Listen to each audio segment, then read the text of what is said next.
లైఫ్లో చాలామంది ID create చేసుకొని తీసుకుంటున్నారు, బాగానే ఉంది. సో మరి ఆర్డర్ పెట్టుకుంటున్నారు, కొంతమంది ఆర్డర్ పెట్టుకోవడం కూడా రావట్లేదు, మాకు కోచ్ పెట్టిస్తున్నారని చెప్పి అన్నారనమాట. అసలు యాక్చువల్లీ ఐడి తీసుకునేటప్పుడు నాలెడ్జ్ ఎందుకు ఉండట్లేదు మీకు? ఐడి తీసుకుంటున్నారు అనుకున్నప్పుడు ఐడి అంటే ఏంటి, అది ఎలా ఉంటుంది, మరి దాని ద్వారా ఫ్యూచర్లో ఏం బెనిఫిట్స్ వస్తాయో ఎందుకు మీ కోచ్ని అడగట్లేదు?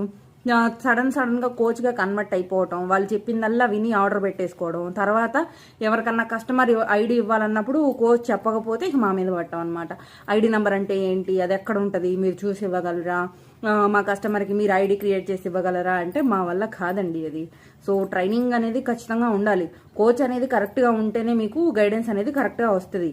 మేము చెప్తున్నాం కదా, కోచ్ లేరు, ఐడి లేదు, తెలియట్లేదు అంటే మమ్మల్ని కాంటాక్ట్ అవ్వండి అని అంటున్నామే కానీ మేము చెప్తామని మాత్రం మేము అనట్లేదు అనమాట. ఓకేనా? సో కస్టమర్ ఐడి అనేది ఖచ్చితంగా తీసుకోండి, తీసుకునేటప్పుడు ఐడి నెంబర్ తెలుసుకోండి.